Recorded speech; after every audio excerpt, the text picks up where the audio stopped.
competitive college. Or there's some colleges that aren't rated, and so they don't have any kind of adjustment. And I'll look at somebody and it's like, gosh, if they had gone to a school like Clemson, they'd be in medical school, because there's a big difference in no adjustment to your GPA. So that's good. But the first thing is we put in your GPA, adjust it based on the college you go to, and we take the best MCAT score. And that you either get interviewed or you don't get interviewed. So the good thing about that, though, everybody knows, is every student who comes for interviews has passed through that formula. There's nobody who's interviewed because they know somebody. There are no kind of courtesy interviews, no kinds of circumstances. I mean, I have students call me all the time, and for various reasons, they may not have been able to retake MCAT, and they're close to the cutoff. But no matter how great the reason is, we don't grant any kind of exceptions. You have to pass through that screening so that the interviewers are going to know that every person who sits before them has passed the screening. They don't have to go look at your GPA and MCAT score and say, can this student handle the work? You get invited for an interview, you are on equal footing with everybody else who know you can handle the work. So it doesn't matter if you have a 4.0 and a 40, or you have a 25 MCAT and a 3.7 or 8, you're still equally able to do the work in medical school. There we have 400 applicants, approximately, we interview annually. We give students 3 interviews each because we feel like it's such an important part of the process. We don't want just 2 faculty members interviewing, we want 3 doctors. And so the first person we try to give you is an outside practicing physician. Lots of doctors who are alums of MUSC are out in the area, and so if you're here at Clemson, we'll try to give you somebody who's nearby. A couple of weeks ago, I actually was traveling with somebody in our office who is the development person, and she goes out and talks to all the doctors, and they give money to MUSC. But there were several doctors that have graduated, and they're out practicing now, and they've probably been out 6 or 7 years. And I knew them when they were in medical school, and I'm like, I want to visit them so I can see if they want to interview for us. And so, of course, every one of them, they're in this general area. So you may be sent to one of them because they're great, great students and they love MUSC and they want to interview. And so that's kind of how we get our pool of outside interviewers. But that's the first person you'll see. We'll assign you to a doctor. And then you come to MUSC and you have 2 more interviews. Now the outside interview is a blind interview. The doctor doesn't know anything about you other than you are coming. And they know your name. But the 2 at MUSC know everything about you. They have your AMCAS application. They've read every single thing about you. And so it's a good thing. And we do the blind interviews purposely because we want to see sort of how the average scores are for the faculty interviewers, the outside interviewers, and the committee members. And not surprising, they're pretty similar. I tell students all the time, when you're wonderful, everybody's going to know that. If you're not wonderful, everybody's going to know that too. So it's very seldom that we have discrepancies in interview scores, but if we have that, we have a way to remedy that also. But it's so important. We don't want one person to ever keep you out of medical school. So if you happen to be interviewed by somebody and you think, oh, that was terrible, I don't know what happened, but either the interviewer had a bad day or you just couldn't get on equal footing. We're going to look at those scores when they come back. And if there's a discrepancy in the 3 scores, we're going to bring you back for additional interviews, and we drop the highest and the lowest. And that's always a good thing. But out of 400 interviews last year, we probably had 3 people who hadn't been re-interviewed. It's just a great system. And again, we have 26 interview days, bringing 15 to 16 people on board. These are the things that we look for. You think, what are the doctors looking for when they're asking me all these questions? And every interview is different because every person who interviews has a different personality. And so you may be interviewed by somebody who's a pathologist or a pediatrician or somebody who teaches neurosciences, just differences in people. They're going to ask different things. But these things are they're looking for, and they're actually going to grade you on a scale of 1 to 10 on all of these different traits. Most medical students who get in are on the high end. They're the 9s and the 10s. Because in reality, everybody's up there in the 7s and 8s. Those are just great students and good, but there's nothing that moves them to that upper part where they're just fantastic. So we want y'all to be fantastic. That's what we want. Principals, your integrity, that your confidence inspiring. When you come for interviews, I tell students all the time, you've got a lot going for you. Go into those interviews not being arrogant, but knowing you made it to the interview process. You know, sit there and let him look at you and think, down the road, I could go to this person. I could go to this student because he or she has the confidence look. Judgment, you've got to have great judgment. I've got to give you a spiel on judgment right now because y'all are all undergraduates. Maybe none of y'all do this, but I'm going to tell you, your email addresses, you need to start thinking professionally, down the road, don't be a doctor. Don't have some kind of crazy email address that when the admissions office gets it, they're going to always be thinking of you as that person that's on that email. So if it's like, you know, hot pants TV at so. I mean, we see all kinds of stuff. We never even think of the student's name anymore. We're looking at him as that person who had that email address, and that's not a good thing. Your your phone number that we have to call you, sometimes we do call.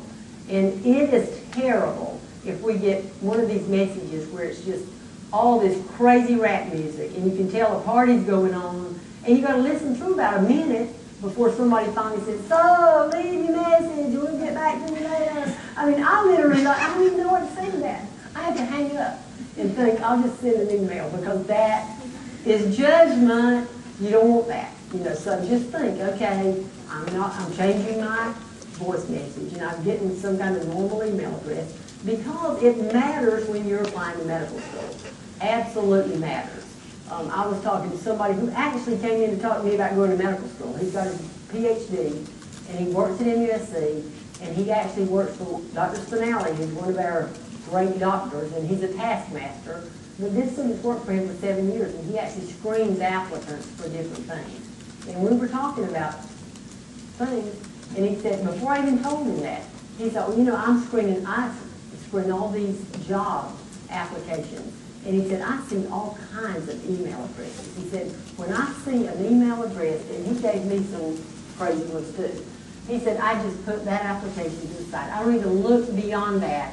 That's the deciding thing that just puts that person out of the job. And so really think about that. Anything like the pages on the MySpace and YouTube and things like that, these things are going to follow you as you go on into medical school. And medical schools now are looking on the internet when you apply, because if you've got all kinds of crazy party scenes on there, you're not going to get in medical school, because that's a judgment issue. And if you're being rated on these, and one of these is a 4 or a 5, that's going to pull your whole number down. And so that can keep you out of medical school. So just be thinking of these things. Motivated, we want to see your motivation and your personality, and that's mainly your interpersonal skills. You've got to be able to talk to patients, and there can be some great, well-meaning students who want to go to medical school.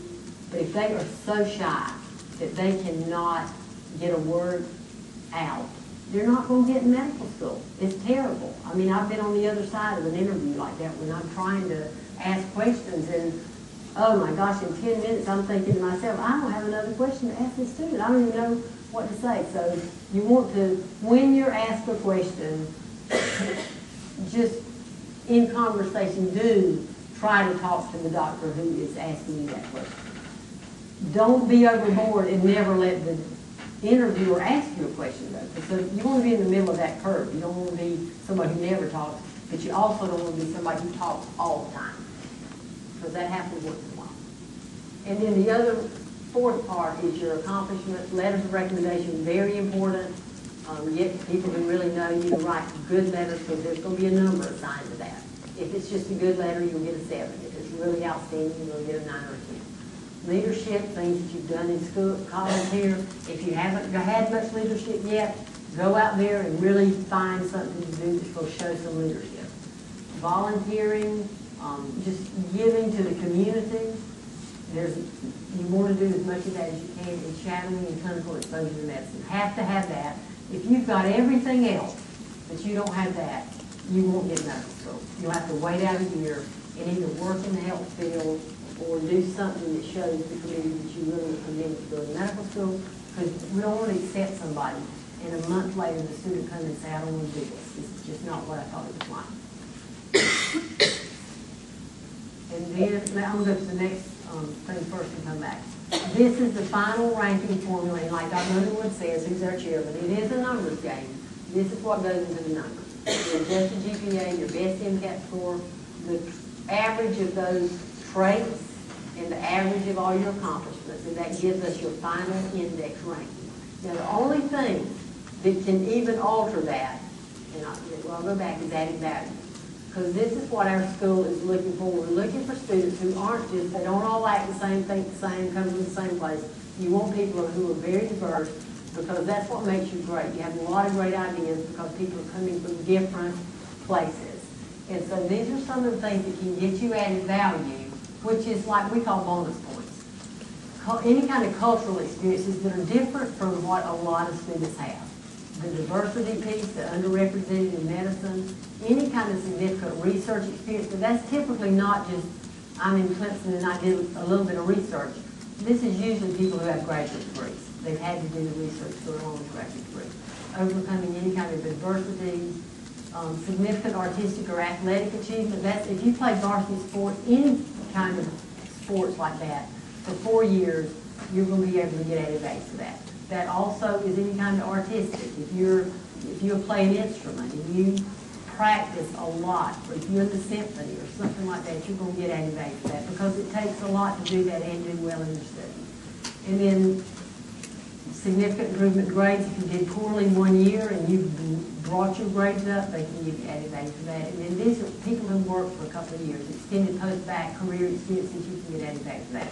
And so, for instance, if your overall index before added value was 11.0, I'll just round off things, and the admissions committee is accepting students at 11.5, you're not going to get medical school.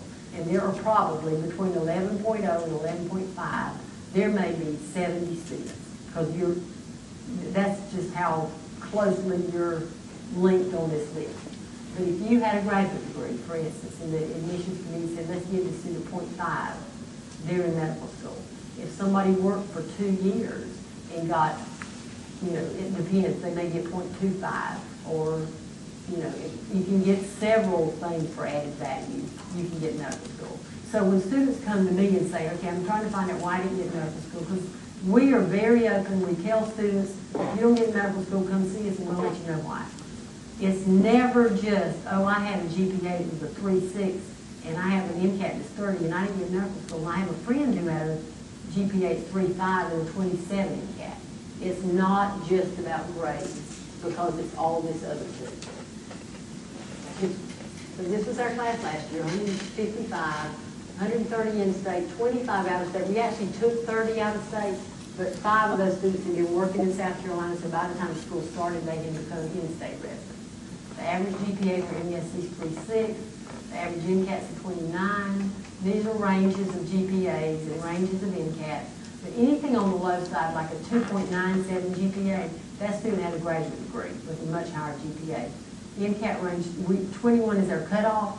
Students may get interviewed with a 21 and maybe get admitted, but if you have a 21, you've probably got an extremely high GPA and you've got a graduate degree and you've got many things for added value. So there aren't a lot of students who get in with the 21s, but very successful once they get medical school. And then these are our underrepresented students last year. We had 31. And these are just students from all over, but if you look, Clemson always has the most students in our class. It's like, okay, there's 31, usually College of Charleston, usually they have about 22. For some reason, they had 18 last year. And USC had 17, they usually have about 20-some. But Clemson, by far, has the most students in the medical school class. And I learned one time, it was so funny, I needed a panel. I had a group of students coming from somewhere, and I wanted a panel. Well, actually, they were coming from Clemson.